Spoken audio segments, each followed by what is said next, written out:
اعوذ باللہ من الشیطان الرجیم بسم اللہ الرحمن الرحیم۔ اب یہ جو سورہ مدثر ہے اس میں البتہ اس کی پہلی 3 آیات بڑی اہم ہیں اور اس کو اچھی طرح سمجھ لیجئے۔ ایک ایک آیت کو سمجھیے، یا ایھا المزمل یا ایھا المدثر، ان دونوں سے ایک بات سمجھ لیجئے کہ حضور کی زندگی کا ایک خاص دور ہے جو ان کے پس منظر میں ہے، جب آپ پر غور و فکر کا، سوچ بچار کا غلبہ ہو گیا تھا۔ آپ ایک بڑے عملی انسان تھے، میں آپ کو بتا چکا ہوں۔ بچپن اسرت میں گزرا ہے، پھر لڑکپن اور پھر اور جو ہے جس کو ہم کہتے ہیں ایڈولسنس، وہ بھی سخت مشقت میں گزری ہے۔ پھر آپ نے کاروبار کیا ہے تو ایک سمجھیے کہ ملازم کی حیثیت سے یا عامل کی حیثیت سے کیا ہے۔ سرمایہ آپ کے پاس تو تھا نہیں، سرمایہ دوسروں کا ہوتا تھا۔ پھر ایسا ہوا ہے کہ اللہ تعالیٰ نے حضرت خدیجہ رضی اللہ تعالیٰ عنہا کا رجحان پیدا کر دیا، شادی ہو گئی، تو کم سے کم یہ کہ دنیاوی اعتبار سے، مالی اعتبار سے آپ اب اطمینان بخش صورت پیدا ہو گئی۔ پھر آپ نے کاروبار کیا، کھل کر کاروبار کیا، لیکن اچانک حضرت عائشہ صدیقہ فرماتی جب آپ کی عمر شریف 40 برس کے لگ بھگ ہوئی تو آپ کے اندر خلوت گزینی محبوب ہو گئی۔ حبب الیہ خلا، ملنا جلنا اب طبیعت مائل نہیں ہے۔ پہلے ہم کہہ سکتے ہیں کسی طور سے ایکسٹروورٹ انداز بھی تھا، لیکن اب اس کا وہ بیلنسنگ پارٹ آ رہا ہے انٹروورٹ کا۔ اب غور و فکر اندرونی، میرے نزدیک ایک ہی فرد نوع بشر ہے جو کلیتاً بیلنسڈ ہے انٹروورٹ اور ایکسٹروورٹس کے درمیان، اور وہ محمد الرسول اللہ ہے، ایک ہی۔ بہرحال اس پر جو دور آیا سوچ بچار کا، تو جو آپ غار حرا میں جا کر بیٹھتے تو کیا کرتے تھے؟ الفاظ حدیث میں آئے ہیں، حضرت عائشہ سے جو منقول ہے، کانا یتحنث فی، وہاں کچھ عبادت کرتے تھے۔ اب عبادت کیا کرتے تھے؟ تو شارحین حدیث کا اس پر اتفاق ہے کہ کانا تحنثہ تعبدہ فی غار حرا التفکر والاعتبار، غور و فکر، سوچ بچار، یہ کیا ہے، معاشرے کی حالت کیا ہے، اخلاقی زوال کی انتہا ہے، اس پر غور و فکر کہ اسی عرصے میں پھر وحی آئی۔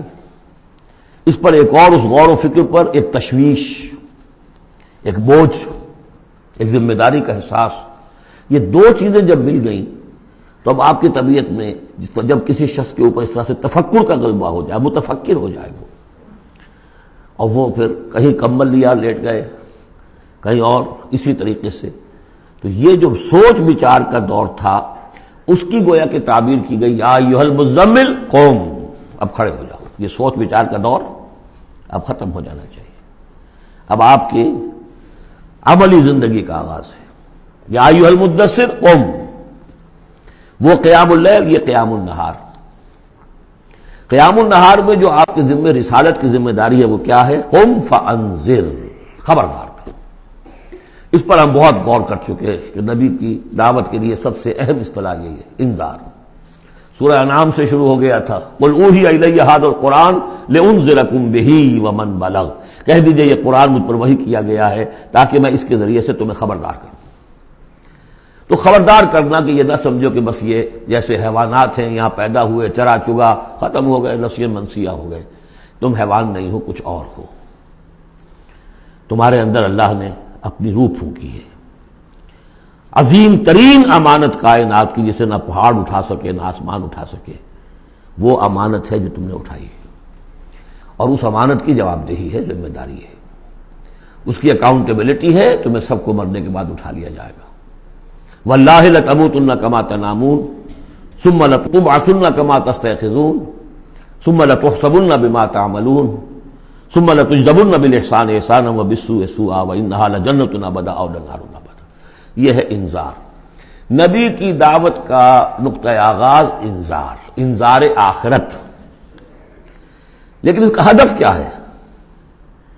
اس کا ہدف جو ہے کوئی خانقاہی نظام بنانا نہیں ہے، اس کا ہدف صرف کوئی تعلیم و تعلم کا نظام قائم کرنا نہیں ہے۔ ہدف کیا ہے؟ ربک فکبر، اپنے رب کو بڑا کرو۔ کیا مطلب ہے؟ رب تو بڑا ہے، کیا بڑا کریں گے؟ اس کی بڑائی مانی نہیں جا رہی، اس کے خلاف بغاوت ہے۔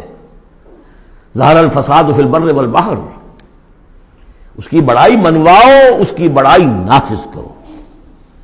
اسی کے لیے یہی لفظ ہے وہ نیوکلیس ہے، جس سے کہ پھر یہ سمجھیے بیج ہے یا گٹھلی ہے جس سے کہ تمام الفاظ نکلے ہیں۔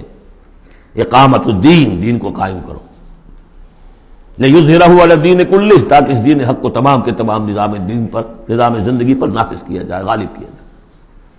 مختلف اصطلاحات ہیں۔ لِتَکُونَ کلمۃ اللہ العلیٰ، تاکہ اللہ کی بات سب سے اونچی ہو جائے۔ وَیَکُونَ الدِّینُ کُلُّہُ لِلَّہ، دین کل کا کل اللہ کے لیے۔ یہ سب کیا ہے؟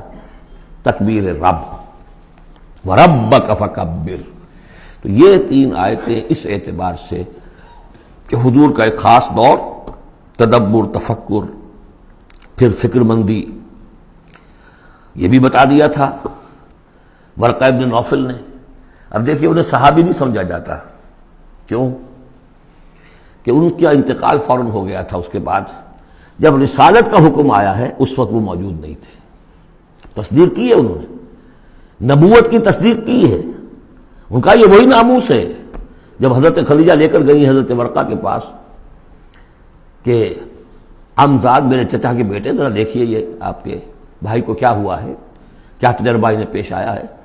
وہ کہا کیا تم نے دیکھا؟ آپ نے بیان کیا کہ ہاں یہ وہی ناموس ہے جو موسیٰ پر اور عیسیٰ پر نازل ہوا تھا، اور کاش کہ میں اس وقت تک زندہ رہوں جب تمہاری قوم تمہیں اس شہر سے نکال دے گی۔ تو اتنے پریشان ہوئے حضور، حیران ہوئے، اب مخرجیہم، کیا وہ مجھے یہاں سے نکال دیں گے؟ توقع نہیں، وہ تو مجھ سے بڑی محبت کرتے ہیں، میرے قدموں تلے اپنی نگاہیں بچھاتے ہیں، ہر جگہ مجھے خوش آمدید کہا جاتا ہے، کیسے ممکن مجھے نکال دیں گے؟ کہا کہ نہیں، یہ پیغام جس کے ذمے بھی آیا ہے اس پیغام کا پہنچانا، اس کی قوم اس کی دشمن ہو جاتی ہے۔ تو اب یہ تشویش ہے نا حضور کو۔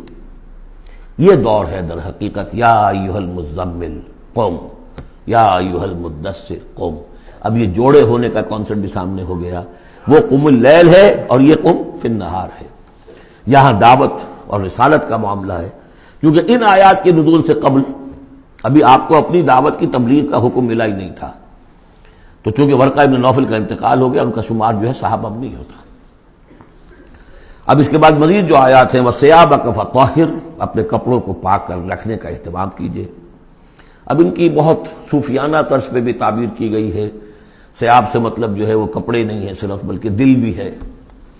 وَالرُّجْزَ فَاہْجُرْ، ہر قسم کی گندگی سے، گندگی ظاہری ہو اور یا باطنی ہو۔ باطنی گندگی ہے کہ اللہ کے سوا کسی اور سے لو لگی ہوئی ہو، اس شرک کو اندر سے کاٹیے، اور کوئی نجاست ہے تو اس کو باہر سے صاف کیجیے۔ وَلَا تَمْنُنْ تَسْتَكْثِرْ، اور دیکھیے ایسا نہ کیجیے کہ کسی پر احسان دھرے کہ آپ کو جواب میں اس سے بھلا خیر کوئی ملے۔